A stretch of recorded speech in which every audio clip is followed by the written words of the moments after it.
हरिः ओम् जन्माद्यस्य यतोऽन्वयादितरतश्चार्थेष्वभिज्ञस्वराट् तेने ब्रह्महृदाय आदिकवये मुह्यन्ति यं सूरयः तेजो वारिवृदां यथा विनिमयो यत्तत्त्रिसर्गो मृषा धाम्ना स्वेन सदा निरस्तकुहकं सत्यं परं धीमहि निगमकल्पतरोर्दलितं फलं सुखमुखादमृतद्रवसंयुतम् पिबत भागवतं रसमालयं मुहुरहो रसिकाः भुवि भावुकाः दारिद्र्यदुःखज्वरदाहितानां मायापिशाची परिमर्दितानां संसारसिन्धौ परिपातितानां क्षेमाय वै भागवतं प्रगर्जति साङ्केत्यं पारिहास्यं वा स्तोभं हेलनमेव वा वैकुण्ठनामग्रहणम् अशेषाघहरं विदुः श्रीगुरुभ्यो नमः हरिः ओम्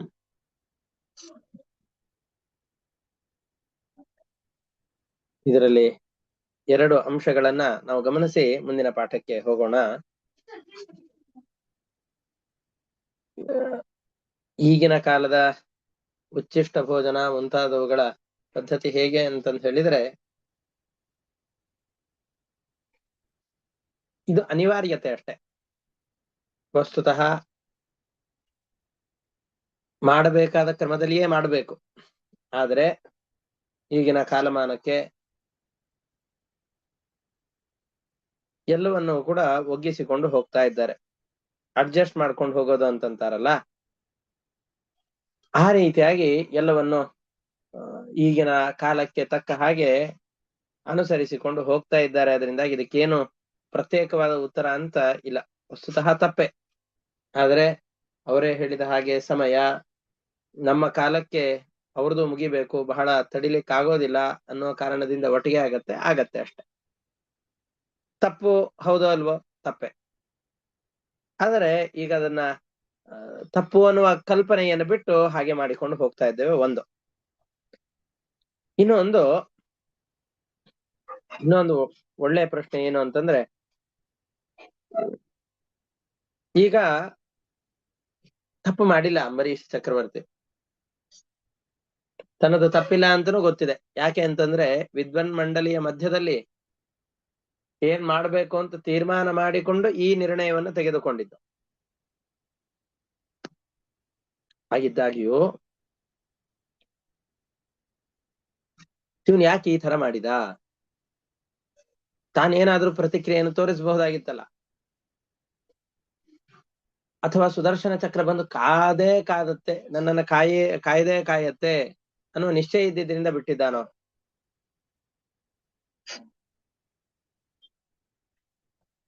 ಅಂತ ಪ್ರಶ್ನೆ ಬಂದ್ರೆ ಎರಡೂ ಕಾರಣಗಳನ್ನು ಕೊಡ್ತಾರೆ. ರಾಜ ಪ್ರತಿಕ್ರಿಯೆಯನ್ನ ಮಾಡದೇ ಇರೋದಕ್ಕೆ ಎರಡು ಕಾರಣಗಳು. ಅವರೇ ಉತ್ತರ ಕೊಟ್ಟ ಹಾಗೆ,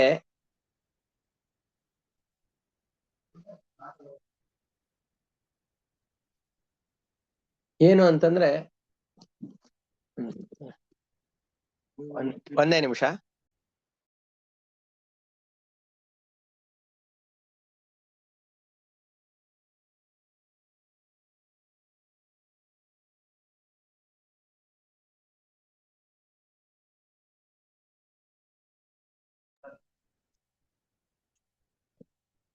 ಒಂದು ಅನಿವಾರ್ಯ ಕಾರಣವಾದ್ದರಿಂದ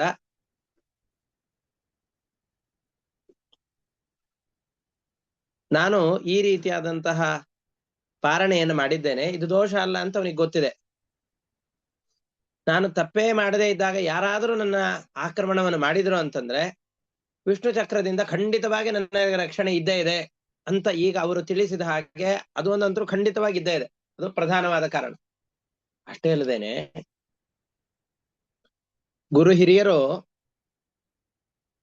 ಗುರುಗಳು ಅಥವಾ ಹಿರಿಯರು ತಪ್ಪು ಮಾಡಿರ್ತಾರೆ. ತಪ್ಪೇ ಮಾಡದೇ ಇರುವಂತಹ ವ್ಯಕ್ತಿಗಳು ಜಗತ್ತಿನಲ್ಲಿ ಯಾರೂ ಇಲ್ಲ. ಅವರು ತಪ್ಪು ಮಾಡಿದಾಗ ಅವರ ಜೊತೆಯಲ್ಲಿ ಯುದ್ಧ ಮಾಡಿ ನಿಮ್ದು ತಪ್ಪಾಗಿದೆ ಅಂತ ಬಾಯನ್ನ ಮೇಲೆ ಮಾಡಿದರೆ ಅಥವಾ ಕೈಯನ್ನ ಮಾಡಲಿಕ್ಕೆ ಅಂತ ಹೋದ್ವಿ ಅಂತಂದ್ ಹೇಳಿದ್ರೆ ಏನಾಗತ್ತೆ ಅದರಿಂದ? ಗುರು ಶಿಷ್ಯರ ಸಂಬಂಧ, ಆ ಸಂಬಂಧಗಳೆಲ್ಲ ಬಿರುಕು ಬಿಟ್ಟು ಹೋಗತ್ತೆ. ಗುರು ಹಿರಿಯರು ಮಾಡಿದ್ದು ತಪ್ಪಿದ್ರೂ ಕೂಡ ಅವರು ನಮ್ಮನ್ನ ಬೈದಾಗ, ಒಂದೆರಡೇಟು ಹೊಡೆದರೂ ಕೂಡ ಸುಮ್ಮನೆ ಸಹಿಸಿಕೊಂಡು ಇದ್ರು ಅಂತಾದರೆ ಅಶ್ವಮೇಧಾದಿ ಯಾಗಗಳಿಂದ ಸಿಗುವಂತಹ ಫಲ ಸಿಗತ್ತೆ ಅಂತ ಧರ್ಮಶಾಸ್ತ್ರದಲ್ಲಿ ಇದೆ.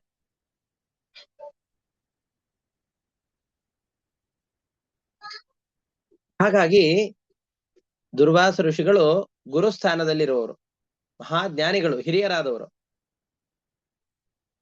ತಪ್ಪಾಗಿದೆ ಅವರಿಂದ, ಆದ್ರೂ ನನ್ನ ಮೇಲೆ ಶಿಕ್ಷೆ ಕೊಡ್ಲಿಕ್ಕೆ ಬರ್ತಾ ಇದ್ದಾರೆ ಅಂತಾದಾಗ ನಾನು ಅವರು ಮಾಡ್ಲಿಕ್ಕೆ ಬಂದಂತಹ ಶಿಕ್ಷೆಯನ್ನು ಸಹಿಸಿ ಹಾಗೇ ನಿಂತುಕೊಂಡೆ ಅಂತಾದ್ರೆ, ಈ ಸಂದರ್ಭದಲ್ಲಿ ಪ್ರಾಣ ತ್ಯಾಗವನ್ನು ಮಾಡಿದರೂ ಕೂಡ ವ್ರತಲೋಪ ಆಗೋದಿಲ್ಲ, ವ್ರತ ಪೂರ್ತಿಯಾದಂತಹ ಫಲ ಸಿಗತ್ತೆ. ಅಷ್ಟೇ ಅಲ್ಲದೇನೆ ಅಶ್ವಮೇಧಾದಿ ಯಾಗಗಳಿಂದ ಸಿಗಬಹುದಾದಂತಹ ಫಲ ಸಿಗತ್ತೆ ಅನ್ನುವ ಕಾರಣದಿಂದಾಗಿ ಅಂಬರೀಷ ಚಕ್ರವರ್ತಿ ಸುಮ್ಮನೆ ಇದ್ದ. ಇನ್ನೊಂದು ಕಾರಣವಂತೂ ಇದ್ದೇ ಇದೆ, ನಾನು ಏನೋ ತಪ್ಪು ಮಾಡಿಲ್ಲ, ವಿಷ್ಣು ಚಕ್ರ ನನ್ನ ರಕ್ಷಣೆಗೆ ಬಂದೇ ಬರುತ್ತೆ ಅನ್ನುವ ತೀರ್ಮಾನವೂ ಇದ್ದದ್ರಿಂದ ಈ ಎರಡು ಕಾರಣದಿಂದಾಗಿ ಅಂಬರೀಷ ಚಕ್ರವರ್ತಿ ತಟಸ್ಥನಾಗಿದ್ದಾನೆ ಅಂತ ವ್ಯಾಖ್ಯಾನಗಳಲ್ಲಿದೆ. ಅದನ್ನೇ ಇಲ್ಲಿ ನಿರೂಪಣೆ ಮಾಡಿದ್ದಾರೆ. ತುಂಬಾ ಉತ್ತಮವಾದಂತಹ ಪ್ರಶ್ನೆ. ಎರಡೂ ಪ್ರಶ್ನೆಗಳಿಗೆ ಪ್ರಾಯಶಃ ಉತ್ತರವನ್ನು ನೋಡಿದ್ದೇವೆ. ಈಗ ಮುಂದಿನ ಪಾಠಕ್ಕೆ ಹೋಗೋಣ. ಮತ್ತೇನಾದ್ರೂ ಸಂಶಯಗಳಿತ್ತು ಅಂತಂತ ಹೇಳಿದ್ರೆ ಖಂಡಿತವಾಗಿ ಪಾಠದ ನಂತರದಲ್ಲಿ ಮತ್ತೆ ವಿಚಾರ ಮಾಡೋಣ. ಈ ರೀತಿಯಾಗಿ ದುರ್ವಾಸ ಋಷಿಗಳು ವೈಕುಂಠಕ್ಕೆ ಹೋಗಿದ್ದಾರೆ. ಅಲ್ಲಿ ಪರಮಾತ್ಮ ಹೇಳ್ತಾ ಇದ್ದಾನೆ, ನಾನು ಭಕ್ತರ ಅಧೀನ ಅಪ್ಪ, ಭಕ್ತರು ಏನ್ ಹೇಳ್ತಾರೋ ಅದನ್ನ ಮಾಡಿ ಮುಗಿಸ್ತೇನೆ ಅಷ್ಟೆ. ಹಾಗಾಗಿ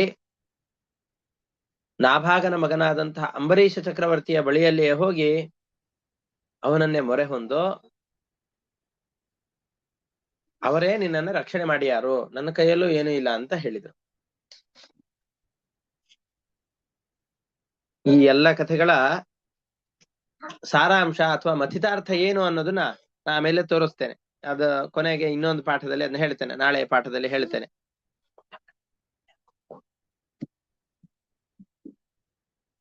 ಪರಮಾತ್ಮ ತನ್ನ ಭಕ್ತರ ಬಗ್ಗೆ ಏನ್ ಹೇಳ್ತಾನೆ, ತನ್ನ ಭಕ್ತರ ಮೇಲೆ ಪರಮಾತ್ಮನಿಗೆ ಯಾಕೆ ಇಷ್ಟು ಪ್ರೀತಿ ಅಂತ ಹೇಳ್ತಾರೆ. ನಾವು ಪ್ರಹ್ಲಾದರಾಜರಾಗಿರಬಹುದು, ಬಲಿಚಕ್ರವರ್ತಿಯ ರಕ್ಷಣೆಗೋಸ್ಕರ ಪರಮಾತ್ಮ ಮನೆಯನ್ನ ಕಾದದ್ದಾಗಿರಬಹುದು, ಅಥವಾ ಇಂದ್ರನಿಗೋಸ್ಕರವಾಗಿ ವಾಮನ ರೂಪವನ್ನು ತಾಳಿದ್ದಾಗಿರಬಹುದು. ಭಕ್ತರಿಗೋಸ್ಕರ ಮಾಡದೇ ಇರುವಂತಹ ಕೆಲಸಗಳೇ ಇಲ್ಲ, ಪರಮಾತ್ಮ ಎಲ್ಲ ಕೆಲಸಗಳನ್ನು ಮಾಡಿಬಿಟ್ಟಿದ್ದಾನೆ. ಮತ್ಸ್ಯಾಕೃತಿಯನ್ನ ಧರಿಸಿಕೊಂಡೂ ಪರಮಾತ್ಮ ಬಂದಿದ್ದಾನೆ. ನಾವು ಆ ಕಥೆಯನ್ನು ನೋಡಿದ್ದೇವೆ. ಆ ವೈವಸ್ವತ ಮನುವಿನ ಸತ್ಯವ್ರತ ರಾಜನ ವಂಶದ ಚರಿತ್ರೆಯನ್ನೇ ನೋಡ್ತಾ ಇದ್ದೇವೆ. ಭಕ್ತರ ಮೇಲೆ ಪರಮಾತ್ಮನಿಗೆ ಎಷ್ಟು ಪ್ರೀತಿ ಇದೆ. ಅದಕ್ಕೆ ಹೇಳ್ತಾ ಇದ್ದಾರೆ, ನನಗೆ ಜಗತ್ತಿನಲ್ಲಿ ಅತ್ಯಂತ ಪ್ರೀತಿ ಪಾತ್ರವಾದ ವಸ್ತುಗಳು ಯಾವುದು ಅಂತಂದ್ರೆ ನನ್ನ ಭಕ್ತರು. ನನ್ನ ಭಕ್ತರಿದ್ರು ಅಂದ್ರೆ ಸಾಕು, ನನಗೇನು ಬೇಡ, ಜಗತ್ತಿನಲ್ಲಿ ಏನು ಬೇಡ. ಇದೆಲ್ಲ ಹೇಗೆ ಅಂತಂದ್ರೆ ನಾವು ತಿಳ್ಕೊಂಡಿರ್ಬೇಕು. ಅಲ್ಲ ಹಂಗಂದ್ರೆ ಹೆಂಡತಿ ಬೇಡ್ವಾ, ಮಗ ಬೇಡ್ವಾ? ಅದು ಅಜ್ಜ ಅಜ್ಜಿಯರಿಗೆ ನನ್ನ ಮೊಮ್ಮಗಳು ಜೊತೆಯಲ್ಲಿದ್ದಾಳೆ ಅಂದ್ರೆ ಅಷ್ಟೇ ಸಾಕಪ್ಪ, ಬೇರೆ ಯಾವ ಜಗತ್ತು ಬೇಡ ಅಂತ ಸಂತೋಷದಿಂದ ಹೇಳ್ತಾರ ಅವ್ರು. ಅಂದ್ರೆ ಮೊಮ್ಮಕ್ಕಳ ಮೇಲೆ ಎಷ್ಟು ಪ್ರೀತಿ ಅಂತ ತೋರಿಸಿಕೊಡ್ತಾರೆ ಹೊರತಾಗಿ ಉಳಿದವ್ರ ಮೇಲೆ ಪ್ರೀತಿ ಇಲ್ಲ ಅಂತ ಅರ್ಥ ಅಲ್ಲ ಇದಕ್ಕೆ. ಇವ್ರಿಗಿಂತ ಹೆಚ್ಚಿಗೆ ಪ್ರೀತಿಯೇ ತನ್ನ ಹೆಂಡತಿಯ ಮೇಲೆ, ಮಕ್ಕಳ ಮೇಲಿರತ್ತೆ. ಅಂದ್ರೆ ಮೊಮ್ಮಕ್ಕಳ ಬಗ್ಗೆ ಕಾಳಜಿ ಎಷ್ಟು ಅಂತ ಆ ಮಾತಿನಿಂದ ಹೇಗೆ ಅರಿತುಕೊಳ್ಳುತ್ತೇವೋ ಅದರಂತೆ ಸಾಧುವಿಹಿ ಗ್ರಸ್ತ ಹೃದಯ, ಯಾರು ಸಜ್ಜನರು ಅಂತಿದ್ದಾರೋ ಅವರಿಂದ ನನ್ನ ಹೃದಯವೆಲ್ಲವೂ ಕೂಡ ಆಕರ್ಷಿತವಾಗಿ ಹೋಗಿಬಿಟ್ಟಿದೆ. ನನಗೆ ಅತ್ಯಂತ ಪ್ರೀತಿ ಪಾತ್ರರಾದವರು ಅಂದ್ರೆ ಭಕ್ತರಷ್ಟೇ. ಒಂದು ವೇಳೆ ಭಕ್ತರು ನನ್ನ ಜೊತೆಗಿಲ್ಲ ಅಂತಂದ್ ಹೇಳಿದ್ರೆ ನನಗೆ ನನ್ನ ಮೇಲೂ ಅಷ್ಟು ಪ್ರೀತಿ ಬರೋದಿಲ್ಲ. ನನಗೆ ನನ್ನ ಜೊತೆಯಲ್ಲಿ ನಾನಿರ್ಬೇಕು ಅಂದ್ರೆ, ನಾನಾಗಿರ್ಬೇಕು ಅಂತಂದ್ ಹೇಳಿದ್ರೆ ನನ್ನ ಪ್ರೀತಿಯನ್ನು ಮಾಡುವಂತಹ ಭಕ್ತರ ಜೊತೆಯಲ್ಲಿ ಯಾವಾಗ್ಲೂ ಇರ್ಬೇಕು.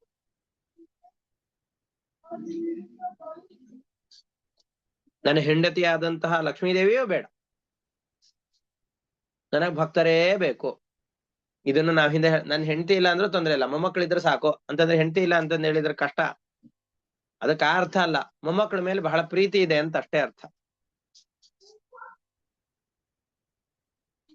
ಯಾಕೆ ಆ ಭಕ್ತರ ಮೇಲೆ ನನಗಷ್ಟು ಪ್ರೀತಿ ಅಂತಂದ್ ಹೇಳಿದ್ರೆ ಅದಕ್ಕೊಂದು ಕಾರಣವನ್ನು ಕೊಡ್ತಾನೆ.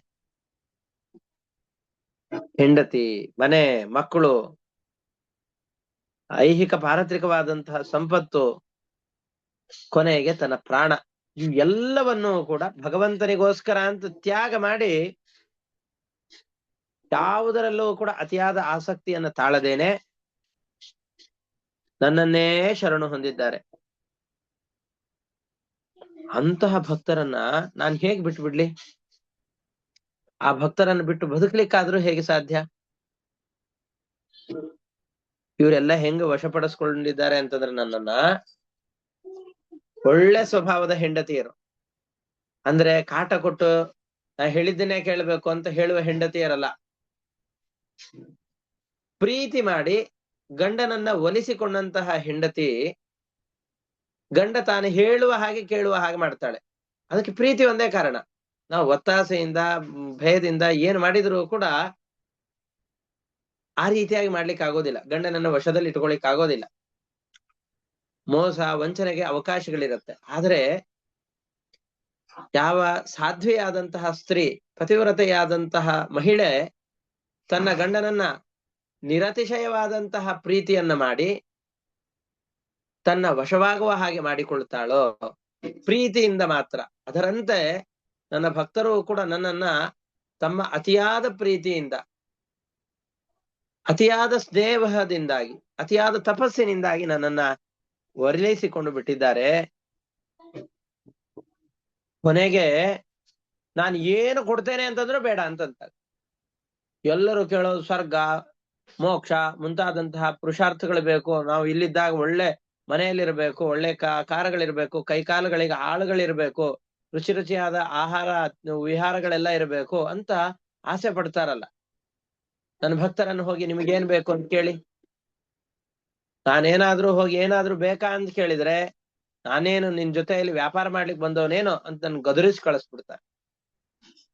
ಅಂದ್ರೆ ಕೇವಲ ನನಗೋಸ್ಕರವಾಗಿ ನನ್ನನ್ನ ಪ್ರೀತಿ ಮಾಡೋರು. ನಾನು ಏನೋ ಕೊಡ್ತೇನೆ ಅನ್ನೋ ಕಾರಣದಿಂದ ನನ್ನಲ್ಲಿ ಪ್ರೀತಿ ಅಲ್ಲ. ಅದು ನಿರ್ವ್ಯಾಜವಾದ, ಯಾವುದೇ ಪದಾರ್ಥದ ಅಪೇಕ್ಷೆ ಇಲ್ಲದೆ ಇರುವಂತಹ ನಿಷ್ಕಲ್ಮಶವಾದಂತಹ ಸ್ವಚ್ಛವಾದ ಅಂತಃಕರಣದಿಂದ ಮಾಡುವಂತಹ ಪ್ರೀತಿ ಅದು. ಅವ್ರಿಗೆ ಬಹಳ ಸಂತೋಷ ಯಾವಾಗ ಆಗತ್ತೆ ಅಂತಂದ್ರೆ, ನನ್ನ ಪೂಜೆಯನ್ನು ಮಾಡಿದಾಗ್ಲೋ, ನನ್ನ ಸ್ತೋತ್ರಗಳನ್ನು ಹೇಳಿದಾಗ್ಲೋ, ಭಗವಂತನ ಉದ್ದೇಶದಿಂದ ಯಾವ ಕರ್ಮಗಳನ್ನು ಮಾಡಿದ್ರು ಬಹಳ ಸಂತೋಷ. ಅಂದ್ಬಿಟ್ಟು ತಿಂದೆ ಉಂಡೆ ಅದನ್ನ ಮಾಡಿದೆ ಇದನ್ನ ಮಾಡಿದೆ ಯಾವುದರಿಂದಲೂ ಸಂತೋಷ ಪಡೋದಿಲ್ಲ. ಕೇವಲ ಭಗವಂತನ ಸೇವೆಯಿಂದಲೇನೆ ತೃಪ್ತಿಯನ್ನು ಪಡುವಂತಹ ಭಕ್ತರಿಗೆ ಮೋಕ್ಷವನ್ನೇ ಕೊಡ್ತೇನೆ ಅಂತ ಹೇಳಿದ್ರು ಅದನ್ನು ಒಲ್ಲೆ ಅಂತ ಹೇಳುವ ಅವರಿಗೆ ಸ್ವರ್ಗಾದಿ ತಾತ್ಕಾಲಿಕವಾದ ಸುಖಗಳನ್ನು ಕೊಡ್ತೇನೆ ಅಂತ ಹೇಳಿದ್ರೆ ಕೆಂಗಣ್ಣು ಮಾಡ್ಬಿಡ್ತಾರೆ ಅಷ್ಟೇ ನನ್ನ ಭಕ್ತರು ನನ್ನ ಮೇಲೆ. ಅವರಿಗೆ ನನ್ನಷ್ಟು ಪ್ರೀತಿ ಪಾತ್ರರಾದವರು ಜಗತ್ತಿನಲ್ಲಿ ಯಾರೂ ಇಲ್ಲ, ಅವರಿಗಿಂತ ಹೆಚ್ಚಿಗೆ ಪ್ರೀತಿಯನ್ನು ಅವರು ನನ್ನಲ್ಲಿ ಮಾಡ್ತಾರೆ. ಹಾಗಾಗಿ ಎಷ್ಟು ಪ್ರೀತಿಯನ್ನು ನನ್ನಲ್ಲಿ ಮಾಡ್ತಾ ಇದ್ದಾರಲ್ಲ, ಹಾಗಾಗಿ ನನಗೂ ಅವ್ರ ಮೇಲೆ ಅಷ್ಟೇ ಪ್ರೀತಿ ಇದೆ. ಹಾಗಾಗಿ ನೀನ್ ನನ್ನ ಹತ್ರ ಬಂದು ಚಕ್ರವನ್ನು ಹಿಂಪಡಿ ಅಂತಂದು ಹೇಳಿದ್ರು ಆಗೋದಿಲ್ಲಪ್ಪ, ನನ್ನ ಹತ್ರ ಇಲ್ಲೇ ಇಲ್ಲ, ಆ ಶಕ್ತಿಯೇ ಇಲ್ಲ. ನೀನ್ ಹೋಗಿ ಅಂಬರೀಷ ಚಕ್ರವರ್ತಿಯ ಬಳಿಯಲ್ಲೇ ಹೋಗಿ ಪ್ರಾರ್ಥನೆ ಮಾಡು, ಖಂಡಿತವಾಗಿ ಅವ್ನು ನನ್ನ ಭಕ್ತ ಅಲ್ವಾ, ಯಾರು ಏನು ಕೆಟ್ಟ ಕೆಲಸ ಮಾಡಿದ್ರು ಕೂಡ ಕ್ಷಮಿಸಿ ಬಿಡ್ತಾನೆ, ನಿನಗೆ ಆಪತ್ತು ಬರದೇ ಇರೋ ಹಾಗೆ ರಕ್ಷಣೆ ಮಾಡ್ತಾನೆ ಅಂತ ಈ ರೀತಿಯಾಗಿ ಹೇಳ್ತಾರೆ. ಸಜ್ಜನರ ಮೇಲೆ ನಮ್ಮ ಶಕ್ತಿಯನ್ನ ಪ್ರಯೋಗ ಮಾಡಿದೆವು ಅಂತಾದ್ರೆ ಖಂಡಿತವಾಗಿ ಅದರ ಆಪತ್ತನ್ನ ನಾವೇ ಅನುಭವಿಸಬೇಕಾಗತ್ತೆ. ಆ ಶಕ್ತಿಯನ್ನು ಯಾರು, ಕೃತ್ರಿಮವಾದ ಶಕ್ತಿಗಳನ್ನು ಯಾರು ಬಳಸಿರ್ತಾರೋ ಅವರೇ ನಿಶ್ಚಯವಾಗಿ ಅದರ ಅನರ್ಥವನ್ನು ಅನುಭವಿಸಬೇಕಾಗತ್ತೆ. ನೀನ್ ಅವನ ಮೇಲೆ ಕೃತ್ರಿಮವಾದ ಶಕ್ತಿಯ ಪ್ರಯೋಗವನ್ನು ಮಾಡಿದಿ ನೋಡು, 1 ವರ್ಷ ಆಯ್ತು ಅಲಿತಾ ಇದ್ದೀಯ, ಇಲ್ಲಿವರೆಗೂ ನೀನು ಅಲಿತಾನೇ ಇದ್ದೀಯ. ಹಾಗಾಗಿ ನೀನು ಅವನ ಬಳಿಯಲ್ಲೇ ಹೋಗು. ನಿನ್ನ ಬಳಿಯಲ್ಲಿ ಬಹಳ ತಪಸ್ಸಿತ್ತು, ಬೇಕಾದಷ್ಟು ವಿದ್ಯೆ ಇವುಗಳನ್ನು ಗಳಿಸಿಕೊಂಡಿದ್ದಿ. ತಪಸ್ಸು, ವಿದ್ಯೆ ಇವು ಎರಡೂ ಕೂಡ ಬ್ರಾಹ್ಮಣರಿಗೆ ಬಹಳ ಶ್ರೇಯಸ್ಸನ್ನು ಉಂಟು ಮಾಡುವಂತಹದ್ದೇ. ಆದರೆ ಅಹಂಕಾರ ಅನ್ನೋ ಬೆಂಕಿಗೆ ಏನಾದ್ರೂ ಇದು ಬಂತು ಅಂತಂದ್ ಹೇಳಿದ್ರೆ ಸುಟ್ಟು ಹೋಗ್ಬಿಡತ್ತೆ. ನೀವು ಏನಾದ್ರೂ ದೇವತೆಗಳ ಸೇವೆಯನ್ನು ಮಾಡಿದ್ದೀರಿ, ಒಂದಿಷ್ಟು ಪುಣ್ಯವನ್ನು ಗಳಿಸಿಕೊಂಡಿದ್ದೀರಿ ಅಂತೇನಾದ್ರೂ ಇದ್ದು, ಅಯ್ಯೋ ನಾನು ಗಳಿಸಿದ ಪುಣ್ಯ ಬಹಳ ಆಗೋಗ್ಬಿಟ್ಟಿದೆ ಅಂತ ನಿಮಗೆ ಅನಿಸಿತ್ತು ಅಂತಂದ್ರೆ ಸ್ವಲ್ಪ ಅಹಂಕಾರ ಪಟ್ಬಿಡ್ರಿ. ನನ್ನಷ್ಟು ಮಾಡಿದವ್ರು ಯಾರಿದ್ದಾರೆ ಅಂತ ಒಮ್ಮೆ ಮನಸ್ಸಿನಲ್ಲಿ ಅನ್ಕೊಂಡ್ಬಿಡಿ. ನೀವು ಮಾಡಿದ ಪುಣ್ಯ ಎಲ್ಲ ಜರ್ರ ಅಂತ ಇಳಿದು ಹೋಗ್ಬಿಡತ್ತೆ. ಬೆಂಕಿಯ ಶಾಖದ ಸಂಪರ್ಕಕ್ಕೆ ಬಂದಂತಹ ಬೆಣ್ಣೆಯ ಹಾಗೆ ಎಲ್ಲವೂ ಕರಗಿ ಹೋಗಿಬಿಡುತ್ತೆ. ಹಾಗಾಗಿ ನೀ ಸುಮ್ಮನೆ ಅಹಂಕಾರ ಪಟ್ಟು ಅವನ ಮೇಲೆ ಕೃತ್ರಿಮ ಶಕ್ತಿಯ ಪ್ರಯೋಗವನ್ನು ಮಾಡಿ ತಪ್ಪೇ ಇಲ್ಲದೆ ಇರುವ ಅವನನ್ನ ಶಿಕ್ಷಿಸ್ಲಿಕ್ಕೆ ಅಂತ ಹೊರಟಿದ್ದಿ. ಅದರಿಂದ ಅವನಲ್ಲಿಯೇ ಹೋಗಿ ನಿನ್ನ ಅಪರಾಧಕ್ಕೆ ಕ್ಷಮೆಯನ್ನ ಬೇಡು. ಅವನು ನಿನ್ನ ಖಂಡಿತವಾಗಿ ಶಾಂತಿಯನ್ನು ಕೊಡ್ತಾನೆ, ನಿನಗೆ ಒಳ್ಳೇದಾಗೇ ಆಗತ್ತೆ. ಯಾಕೆಂದ್ರೆ ನೀ ಪ್ರಾಯಶ್ಚಿತ್ತ ಮಾಡಿಕೊಂಡಿದ್ದಿ, ನಾನು ಮಾಡಿದ್ದು ತಪ್ಪು ಅನ್ನುವ ಅರಿವು ನಿನಗಾಗಿದೆ, ನಿನಗೆ ಒಳ್ಳೇದಾಗತ್ತೆ ಅಂತ ದೇವರು ಹೇಳಿ ಮತ್ತೆ ಅಂಬರೀಷ ರಾಜನ ಬಳಿಯಲ್ಲಿ ಕಳಿಸ್ತಾ ಇದ್ದಾರೆ. ಪರಮಾತ್ಮ ಈ ರೀತಿಯಾಗಿ ಹೇಳಿದಾಗ ಚಕ್ರದ ಬೇನೆಯಿಂದ ಬೇಯ್ತಾ ಇದ್ದಾರೆ, ಬಿಸಿಯಿಂದ ಬೇಯ್ತಾ ಇದ್ದಾರೆ. ಅವರಿಗೆ ತಪ್ಪಿನ ಅರಿವಾಗಿದೆ. ಅಂಬರೀಷ ಚಕ್ರವರ್ತಿಯ ಬಳಿಯಲ್ಲಿಯೇ ಬಂದು ಬೇಡ್ತಾ ಇದ್ದಾರೆ, ನನ್ನನ್ನ ರಕ್ಷಿಸು ಅಂತ. ಅದನ್ನ ಮತ್ತೆ ನೋಡೋಣಂತೆ. ಮೊದಲಿಗೆ ಈ ಶ್ಲೋಕಗಳ ಭಾವಾರ್ಥವನ್ನು ನೋಡ್ತಾ ಹೋಗೋಣ. ಸಾಧುಭಿರ್ಗ್ರಸ್ತ ಹೃದಯೋ ಭಕ್ತೈರ್ಭಕ್ತ ಜನಪ್ರಿಯ ನಾಹಮಾತ್ಮಾನಮಾಶಾಸೆ ಮದ್ಭಕ್ತೈ ಸಾಧುಭಿರ್ವಿನಾ. ಭಕ್ತರಾದಂತಹ ಜನರು, ನನ್ನ ಭಕ್ತರು ಯಾರಿದ್ದಾರೋ ಅವರು ನನ್ನನ್ನು ಬಿಟ್ಟು ಬೇರೆ ಯಾರನ್ನೋ ಶರಣು ಹೊಂದೋದಿಲ್ಲ. ಅವ್ರು ನನ್ನ ಜೊತೆಗಿದ್ಬಿಟ್ರೆ ಸಾಕು. ಮನೆಗೆ ಆತ್ಮೀಯ ಮಿತ್ರರು ಬಂದ್ರು ಅಂದ್ರೆ ಹೆಂಡತಿ ಮಕ್ಕಳು ಎಲ್ಲರನ್ನು ಮರೆತು ಬಿಟ್ಟು ಅವ್ರ ಜೊತೆಯಲ್ಲಿ ಇರ್ತಾರಲ್ಲ, ಅದರಂತೆ ಭಗವಂತನಿಗೆ ಭಕ್ತರು. ಅವ್ರು ಬಂದ್ಬಿಟ್ರು ಅಂದ್ರೆ ಸಾಕು, ನನಗೆ ಬೇರೆ ಯಾವುದ್ರಲ್ಲಿಯೂ ಆಸಕ್ತಿ ಇಲ್ಲ. ಕೊನೆಗೆ ಲಕ್ಷ್ಮೀದೇವಿಯೂ ಬೇಡ. ಯಾಕೆ ಗೊತ್ತೋ, ಅವ್ರ ಹೆಂಡತಿ ಮಕ್ಕಳು ಎಲ್ಲರನ್ನ ಬಿಟ್ಟು ನನ್ನನ್ನು ಪ್ರೀತಿ ಮಾಡ್ತಾ ಇರ್ತಾರೆ. ಶ್ರಿಯಂ ಚಾತ್ಯಂತಿಕೀಂ ಬ್ರಹ್ಮನ್ ಯೇಷಾಂ ಗತಿರಹಂ ಪರ ಏ ದಾರ ಗಾರ ಪುತ್ರಾದೀನ್ ಪ್ರಾಣಾನ್ ವಿತ್ತಮಿದಂ ಪರಂ. ಜಗತ್ತಿನಲ್ಲಿರುವ ಯಾವ ಸಾಮ್ರಾಜ್ಯಗಳಿದೆಯೋ ಆ ಸಾಮ್ರಾಜ್ಯದ ಸುಖವನ್ನ ಹೆಂಡತಿ ಮಕ್ಕಳು, ಮನೆ ಮಕ್ಕಳು, ಆಳು ಕಾಳುಗಳು, ಕೊನೆಗೆ ತಮ್ಮ ಪ್ರಾಣ ಅದನ್ನೂ ಕೂಡ ನನಗೋಸ್ಕರ ತ್ಯಾಗ ಮಾಡಿ ಬಿಟ್ಟಿರ್ತಾರೆ. ಅಂತಹ ಭಕ್ತರನ್ನು ಬಿಟ್ಟಿರ್ಲಿಕ್ಕೆ ನನಗೆ ಹೇಗೆ ಸಾಧ್ಯ? ಹಾಗಾಗಿ ನನ್ನ ಭಕ್ತರಿಗೆ ಯಾರಾದ್ರೂ ತೊಂದರೆ ಕೊಟ್ರು ಅಂತಂದ್ ಹೇಳಿದ್ರೆ ನನ್ನ ಆಯುಧಗಳು, ನಾನು ಸುಮ್ಮನೆ ಇರ್ಲಿಕ್ಕೆ ಸಾಧ್ಯವೇ ಇಲ್ಲ. ಅವರಿಗೆ ತಕ್ಕ ಶಿಕ್ಷೆಯನ್ನ ಮಾಡಿಯೇ ಮಾಡ್ಬೇಕು, ಅವರಿಗೆ ತಕ್ಕ ಶಾಸ್ತಿಯನ್ನು ಮಾಡಿಯೇ ತೀರ್ತೇನೆ. ಹಿತ್ವಾ ಮಾಂ ಶರಣಂ ಯಾತಾಹ ಕಥಂ ತಾನ್ ತ್ಯಕ್ತು ಮುತ್ಸಹೆ ಮಯಿ ನಿಬದ್ಧ ಹೃದಯಾಹ ಸಾಧವಃ ಸಮದರ್ಶಿನಃ. ಅಷ್ಟೇ ಅಲ್ದೇನೆ ಯಾರಿಗೂ ಸುಮ್ನೆ ಅನ್ಯಾಯ ಮಾಡೋದಿಲ್ಲ ನನ್ನ ಭಕ್ತರು. ಅನ್ಯಾಯ ಮಾಡದೇ ಇರುವಂತಹ ನನ್ನ ಭಕ್ತರನ್ನು ನೀವು ಈ ರೀತಿಯಾಗಿ ಗೋಳು ಹೊಯ್ಕೋತಾ ಇದ್ದೀರಿ ಅಂತಂದ್ ಹೇಳಿದ್ರೆ ಹೇಗೆ ತಾನೇ ನನ್ನ ಆಯುಧ ಸುಮ್ಮನೆ ಇರ್ಲಿಕ್ಕೆ ಸಾಧ್ಯ? ಸಾಧ್ವಿಯಾದಂತಹ ಪತ್ನಿ ಯಾವುದೇ ಒತ್ತಾಯಗಳಿಲ್ಲದೇನೆ ಕೇವಲ ಶುದ್ಧವಾದ ಅಂತಃಕರಣದಿಂದ ಪತಿ ಸೇವೆಯನ್ನ ಮಾಡಿಯೇನೆ ತನ್ನ ಗಂಡನನ್ನ ಹೇಗೆ ವಶೀಕರಿಸಿಕೊಳ್ತಾಳೋ ಅದರಂತೆ ನನ್ನ ಭಕ್ತರು ವಶೀಕರಿಸಿಕೊಂಡು ಬಿಟ್ಟಿದ್ದಾರೆ. ನಾನು ಹೇಗಪ್ಪ ಅವರನ್ನು ಬಿಟ್ಟು ಬೇರೆ ಕಡೆಯಲ್ಲಿ ಬರ್ಲಿ? ವಶೀಕುರ್ವಂತಿ ಮಾಂ ಭಕ್ತ್ಯಾ ಸತ್ ಸ್ತ್ರೀಯ ಸತ್ಪತಿಂ ಯಥ ಮತ್ಸೇವಯ ಪ್ರದಿಷ್ಟಂಚ ಸಾಲೋಕ್ಯಾದಿ ಚತುಷ್ಟಯಂ ನೇಚ್ಛಂತಿ ಸೇವಯ ಪೂರ್ಣಾಹ ಕೂತೋನ್ಯತ್ ಕಾಲ ವಿಪ್ಲುತಂ. ನಾನಾಗಿ ನಿತ್ಯವಾದ ಸುಖವನ್ನು ಕೊಡ್ತೇನೆ, ಮೋಕ್ಷ ಕೊಡ್ತೇನೆ, ಬರ್ರಯ್ಯ ಅಂತಂದು ಹೇಳಿದ್ರು ನನ್ನ ಭಕ್ತರು ಬರೋದಿಲ್ಲ. ಯಾಕೆ ಅಂತಂದ್ರೆ ಅಲ್ಲಿ ಮತ್ತೆ ಪ್ರಶ್ನೆ ಮಾಡ್ತಾರೆ, ನಿನ್ನ ಸೇವೆಗೆ ಅಲ್ಲಿ ಅವಕಾಶ ಇದೆಯೋ ಇಲ್ವೋ? ಇನ್ನ ಸೇವೆಗೆ ಅವಕಾಶ ಇದೆ ಅಂತಂದ್ರೆ ಬರ್ತೇವೆ ಅಷ್ಟೇ, ಇಲ್ಲ ಬರೀ ಸುಖವನ್ನು ಅನುಭವಿಸ್ಬೇಕು ಅಂದ್ರೆ ನಮ್ಗೆ ಬೇಕಾಗಿಲ್ಲ ಅಂತಂತ. ಹಾಗಾಗಿ ನಾನು ನನ್ನ ಭಕ್ತರನ್ನು ಎಂದಿಗೂ ಬಿಟ್ಟು ಕೊಡೋದಿಲ್ಲ. ಸಾಧವೋ ಹೃದಯಂ ಮಹ್ಯಂ ಸಾಧೂನಾಂ ಹೃದಯಂ ತ್ವಹಂ. ನನ್ನ ಆತ್ಮ ಸಜ್ಜನರು, ಸಜ್ಜನರ ಹೃದಯ ನಾನು. ಮದನ್ಯತ್ತೆ ನ ಜಾನಂತಿ ನಾಹಂ ತೇಭ್ಯೋ ಮನಾಗಪಿ. ಚಿಕ್ಕ ಮಕ್ಕಳಿಗೆ ಅಪ್ಪ ಅಮ್ಮನನ್ನು ಬಿಟ್ಟು ಯಾರು ಗತಿ ಇಲ್ಲ. ಅದಕ್ಕೆ ತಂದೆ ತಾಯಿಗಳಿಗೆ ಚಿಕ್ಕ ಮಕ್ಕಳ ಮೇಲೆ ಅತಿಯಾದ ಮುದ್ದು, ಅತಿಯಾದ ಕಾಳಜಿ. ನನ್ನನ್ನು ಬಿಟ್ಟು ಇದನ್ನು ರಕ್ಷಣೆ ಮಾಡುವವರು ಯಾರೂ ಇಲ್ಲ ಅಂತ.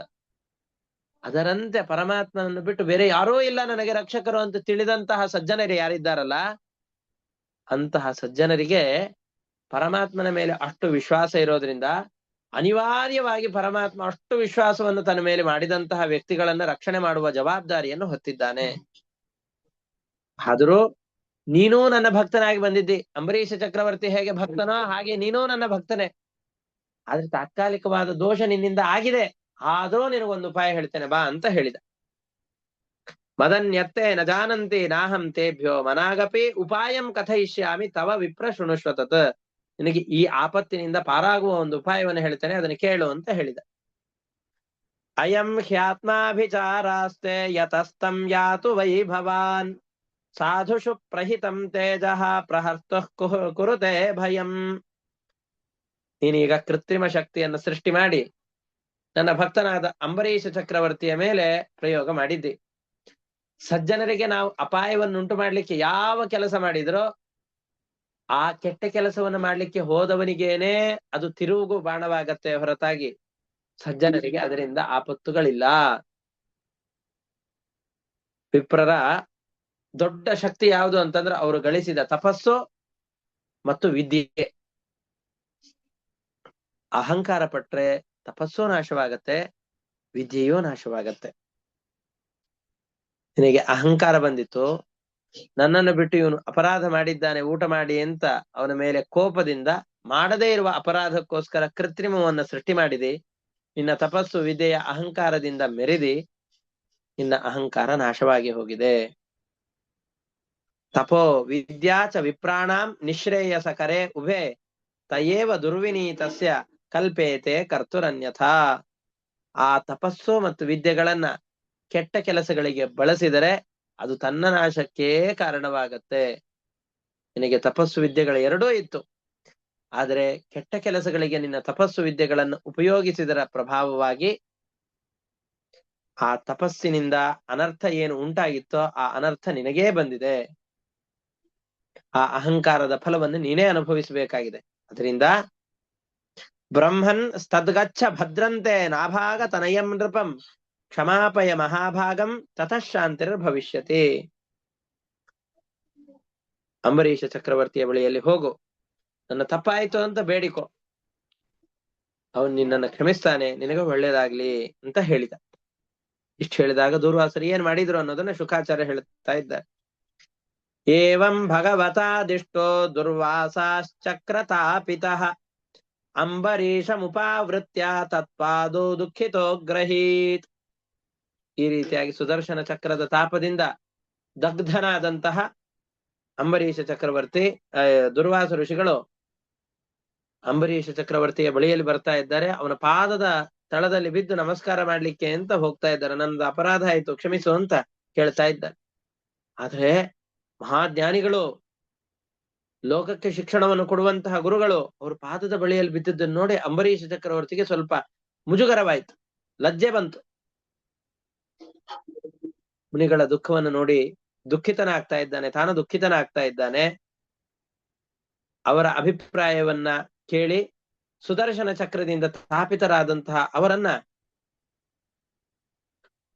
ಆ ತಾಪದಿಂದ ಮುಕ್ತರನ್ನಾಗಿ ಮಾಡ್ಲಿಕ್ಕೆ ಸುದರ್ಶನ ಚಕ್ರವನ್ನೇ ಪ್ರಾರ್ಥನೆ ಮಾಡ್ತಾ ಇದ್ದಾನೆ. ತನ್ನ ರಕ್ಷಣೆಗೆ ಇದ್ದಂತಹ ಸುದರ್ಶನ ಚಕ್ರವನ್ನ ಚಕ್ರಕ್ಕೆ ಅಭಿಮಾನಿಯಾದಂತಹ ಚಕ್ರದ ದೇವತೆಯಾದಂತಹ ಪರಮಾತ್ಮನೇ, ನೀನು ನಿನ್ನ ಈ ಸುದರ್ಶನಾಸ್ತ್ರದಿಂದ ಉಂಟಾದಂತಹ ತಾಪವನ್ನ ಕಡಿಮೆ ಮಾಡು, ಋಷಿಗಳಿಗಾದ ದುಃಖವನ್ನ ಪರಿಹಾರ ಮಾಡು ಅಂತ ಪ್ರಾರ್ಥನೆ ಮಾಡ್ಲಿಕ್ಕೆ ಅಂತ ಅನೇಕ ಶ್ಲೋಕಗಳಿಂದ ಸುದರ್ಶನ ಚಕ್ರವನ್ನ ಸ್ತೋತ್ರ ಮಾಡ್ತಾನೆ.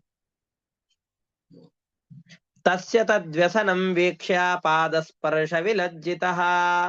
ಹಿರಿಯರು ಯಾರಾದ್ರೂ ಬಂದು ನಮ್ಮ ಕಾಲನ್ನು ಹಿಡಿದ್ರೆ ದೊಡ್ಡವರು ಯಾರಾದ್ರೂ ಬಂದ್ ನಮ್ದು ತಪ್ಪಾಯ್ತು ಅಂತ ಚಿಕ್ಕವ್ರು ಎದುರುಗಡೆ ಹೇಳಿದ್ರು ಅಂತಂದ್ರೆ, ಅವರೇ ನನ್ನ ಬಳಿಯಲ್ಲಿ ಕ್ಷಮೆ ಕೇಳಿದ್ದಾರೆ, ಅವ್ರು ಯಾಕೆ ಈ ರೀತಿಯಾಗಿ ಮಾಡಿದ್ದಾರೆ ಅಂತ ನಮ್ಮ ಅಹಂಕಾರವನ್ನು ಅವ್ರ ಎದುರುಗಡೆಯಲ್ಲಿ ಮೆರಿಬಾರ್ದು.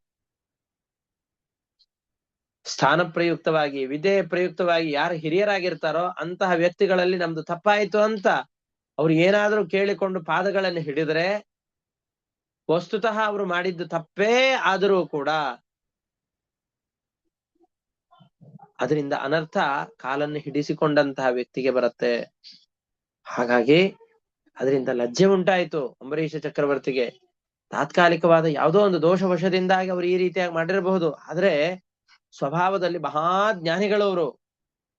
ಅವರ ಪಾದಸ್ಪರ್ಶ, ಅವರ ಕರಸ್ಪರ್ಶ ತನ್ನ ಪಾದಗಳಿಗೆ ಆಗ್ಬಾರ್ದು, ಇದು ದೊಡ್ಡ ಲಜ್ಜೆಯ ಕರ ಅಂತ ತಿಳಿದುಕೊಂಡು ಅವರನ್ನ ಆ ದುಃಖದಿಂದ ಪಾರು ಮಾಡ್ಲಿಕ್ಕೋಸ್ಕರವಾಗಿ ಅಸ್ತಾವಿ ತದ್ಧರೆ ರಸ್ತ್ರಂ ಕೃಪಯಾ ಪೀಡಿತೋ ಭೃಶಂ, ಪರಮಾತ್ಮನ ಆ ಅಸ್ತ್ರವನ್ನ ಪ್ರಾರ್ಥನೆ ಮಾಡ್ತಾ ಇದ್ದಾನೆ. ಮುನಿಗಳನ್ನ ರಕ್ಷಣೆ ಮಾಡು ಅಂತ ಕೇಳ್ತಾ ಇದ್ದಾನೆ. ಇಡೀ ಜಗತ್ತು ನಿನ್ನ ಅಧೀನದಲ್ಲಿದೆ. ಅಗ್ನಿ, ಸೂರ್ಯ, ಚಂದ್ರ, ಜಲ, ಪೃಥ್ವಿ, ಆಕಾಶ, ಶಬ್ದ, ಯಾವ ಯಾವ ಪದಾರ್ಥಗಳು ನಮಗೆ ಕಾಣಿಸ್ತಾ ಇದೆಯೋ ಭಗವಂತ, ಅದು ನಿನ್ನ ಅಧೀನದಲ್ಲಿದೆ. ಸುದರ್ಶನ ಚಕ್ರದಲ್ಲಿ ಸಾವಿರಾರು ಚೂಪಾದಂತಹ ಅರಗಳು, ತುದಿಗಳಿದೆ. ಈ ಸುದರ್ಶನ ಚಕ್ರದ ಅರಗಳು ಎಲ್ಲ ಶಸ್ತ್ರುಗಳನ್ನ, ಎಲ್ಲ ಅಸ್ತ್ರಗಳನ್ನ ನಾಶ ಮಾಡಿಬಿಡುತ್ತೆ. ಅಂತಹ ಛತ್ರಕ್ಕೆ ಅಭಿಮಾನಿಯಾದವನು ಪರಮಾತ್ಮ, ನೀನು ಇವನನ್ನ ರಕ್ಷಿಸು. ಚಕ್ರಕ್ಕೆ ಅಭಿಮಾನಿಗಳಾದ ದೇವತೆಗಳು ಯಾರಿದ್ದೀರೋ ನೀವು ನಿಮ್ಮ ತಾಪವನ್ನು ಕಡಿಮೆ ಮಾಡಿ, ಅದಕ್ಕೆ ಚಕ್ರಕ್ಕೆ ನಿಯಾಮಕನಾದ ಪರಮಾತ್ಮನೇ ನೀವು ದುರ್ವಾಸರನ್ನ ಈ ಶಿಕ್ಷೆಯಿಂದ ದೂರ ಮಾಡಿ, ಅವರಿಗೆ ದುಃಖ ಆಗದೇ ಇರುವ ಹಾಗೆ ಕಾಪಾಡಿ. ಜಗತ್ತಿನಲ್ಲಿ ರಾಜದಂಡ ಇತ್ತು ಅಂತಂದ್ರೆ, ರಾಜ ತಪ್ಪು ಮಾಡಿದರೆ ಶಿಕ್ಷೆ ಕೊಡ್ತಾನೆ ಅನ್ನುವ ಭಯ ಇತ್ತು ಅಂತಂದ್ರೆ, ಜಗತ್ತಿನಲ್ಲಿರುವ ಎಲ್ಲ ಜನರು ಕೂಡ ನ್ಯಾಯ, ನೀತಿ, ಧರ್ಮದ ಮಾರ್ಗದಲ್ಲಿ ಇರ್ತಾರೆ. ಹಾಗೆ ರಾಜದಂಡದಂತೆ ಕೆಲಸ ಮಾಡುವಂತಹ ಚಕ್ರ, ನೀನು ಸ್ವಲ್ಪ ಅಪರಾಧದಿಂದ ದುಷ್ಟರಾದಂತಹ, ಈಗ ಪಶ್ಚಾತ್ತಾಪದಿಂದ ದಗ್ಧರಾಗಿ ಶುದ್ಧರಾದಂತಹ ದುರ್ವಾಸ ಋಷಿಗಳನ್ನ ರಕ್ಷಿಸಿ, ಇಡೀ ಜಗತ್ತಿಗೆ ನಿಯಾಮಕನಾದ ಪರಮಾತ್ಮನ ತೇಜಸ್ಸಿನಿಂದ ಅವರು ದಗ್ಧರಾಗಿ ಹೋಗ್ತಾ ಇದ್ದಾರೆ, ಬಹಳ ದುಃಖವನ್ನು ಅನುಭವಿಸ್ತಾ ಇದ್ದಾರೆ, ಅವರನ್ನ ರಕ್ಷಣೆ ಮಾಡಿ ಅಂತ ಪ್ರಾರ್ಥನೆ ಮಾಡ್ತಾ ಇದ್ದಾನೆ. ತ್ವಮಗ್ನಿರ್ ಭಗವಾನ್ ಸೂರ್ಯ ತ್ವಂ ಸೋಮೋ ಜ್ಯೋತಿಷಾಂ ಪತಿ ತ್ವಮಾಪಸ್ತ್ವಂ ಕ್ಷಿತಿರ್ವ್ಯೋಮ ವಾಯುರ್ಮಾತ್ರೇಂದ್ರಿಯಾಣಿ ಚ ಸುದರ್ಶನ ನಮಸ್ತುಭ್ಯಂ ಸಹಸ್ರಾರಾಚ್ಯುತ ಪ್ರಿಯ ಸರ್ವಾಸ್ತ್ರ ಘಾತಿನ್ ವಿಪ್ರಾಯ ಸ್ವಸ್ತಿ ಭೂಯಾದಿಡಸ್ಪತೆ. ದುರ್ವಾಸ ಋಷಿಗಳು ಪ್ರಾಯಶ್ಚಿತ್ತದಿಂದ ಪ್ರಾರ್ಥನೆ ಮಾಡ್ತಾ ಇದ್ದಾರೆ, ಅವರನ್ನ ರಕ್ಷಣೆ ಮಾಡು ಅಂತ ಪ್ರಾರ್ಥನೆ ಮಾಡ್ತಾ ಇದ್ದಾನೆ. ತ್ವಂ ಧರ್ಮಸ್ತ್ವಂ ಧೃತಿ ಸತ್ಯಂ ತ್ವಂ ಯಜ್ಞೋಖಿಲ ಯಜ್ಞಭುಕ್. ಜಗತ್ತಿನಲ್ಲಿ ಸತ್ಯ, ನ್ಯಾಯ, ಧರ್ಮ, ಯಜ್ಞದ ಪದಾರ್ಥಗಳು ಇವೆಲ್ಲ ಉಳಿದು ಸತ್ಕರ್ಮಗಳು ಪ್ರವೃತ್ತಿ ಆಗಲಿಕ್ಕೆ ಕಾರಣವಾದಂತಹದ್ದು ಚಕ್ರದ ಭಯ. ಜಗತ್ತಿನಲ್ಲಿ ಈ ಧರ್ಮದ ಭಯವನ್ನ, ಅಧಾರ್ಮಿಕರಾದಂತಹ ವ್ಯಕ್ತಿಗಳಿಗೆ ಶಿಕ್ಷೆ ಇದೆ ಎಂಬಂತಹ ಭಯವನ್ನು ಹುಟ್ಟಿಸಿದ ಚಕ್ರ, ನಿನ್ನಿಂದ ಜಗತ್ತು ಸುಖವಾಗಿ ಇದೆ. ನೀನು ಅತ್ಯಂತ ಅಪೂರ್ವವಾದ ಅಮೋಘವಾದ ಶಕ್ತಿಯುಳ್ಳವನು, ನಿನಗಿದೋ ನಮಸ್ಕಾರ. ಈ ದುರ್ವಾಸ ಋಷಿಗಳನ್ನ ರಕ್ಷಣೆ ಮಾಡು ಅಂತ ಪ್ರಾರ್ಥನೆ ಮಾಡ್ತಾ ಇದ್ದಾರೆ. ತ್ವಂ ಧರ್ಮ ತ್ವಂ ಧೃತಿ ಸತ್ಯಂ ತ್ವಂ ಯಜ್ಞೋಖಿಲ ಯಜ್ಞಭುಕ ತ್ವಂ ಧರ್ಮಪಾಲ ಸರ್ವಾತ್ಮ ತ್ವಂ ತೇಜ ಪೌರುಷಂ ಪರಂ. ಸರ್ವಶ್ರೇಷ್ಠವಾದ ಪೌರುಷವುಳ್ಳಂತಹ ಶ್ರೀಹರಿಯ ಆಯುಧವಾದ ಚಕ್ರವೇ, ನಿನಗೆ ನಮಸ್ಕಾರ, ಈ ಋಷಿಯನ್ನ ಪಾಲಿಸು ಅಂತ ಪ್ರಾರ್ಥನೆ ಮಾಡ್ತಾ ಇದ್ದಾನೆ. ಹೀಗೆ ಅನೇಕ ಶ್ಲೋಕಗಳಿಂದ ಪ್ರಾರ್ಥನೆ ಮಾಡ್ತಾನೆ.